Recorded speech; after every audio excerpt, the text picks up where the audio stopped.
মোহাম্মদ ইউনূসের প্রতি আমাদের সম্মান, ভালোবাসা, শ্রদ্ধা আছে, তার প্রতি আমাদের আস্থা বিশ্বাসের ঘাটতি তৈরি হয় নাই। কিন্তু যেহেতু কিছু কিছু উপদেষ্টার কর্মকাণ্ড নিয়ে প্রশ্ন উঠেছে, এমনকি গতকালকেও এই যে রাতভর যে গুজব এবং বিভ্রান্তি ছড়ানো হলো ডক্টর ইউনূস পদত্যাগ করবেন, তিনি এগুলো তার ভালো লাগছে না। আজকে যাদের রক্তের বিনিময়ে জুলাই, যাদের রক্তের বিনিময়ে আজকে আমরা এই নির্বিঘ্নে সভা সমাবেশ করতে পারছি, আজকে যদি হাসিনার পতন না হতো এই সভা সমাবেশ আমরা এইভাবে করতে পারতাম?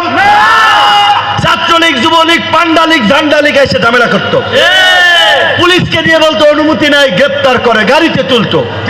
এই কৃতজ্ঞতা তো এই মানুষের প্রতি আমাদের স্বীকার করতে হবে।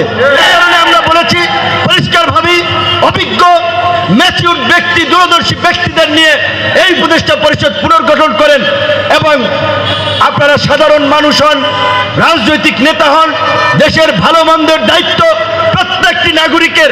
এই জুলাইয়ে শেখ হাসিনাকে উৎখাত করার শক্তি কারো বাপের ছিল না, কোনো ছাত্র নেতা, কোনো দলের ছিল না, যদি এই দেশের আম জনতা রাজপথে না নেমে আসতো।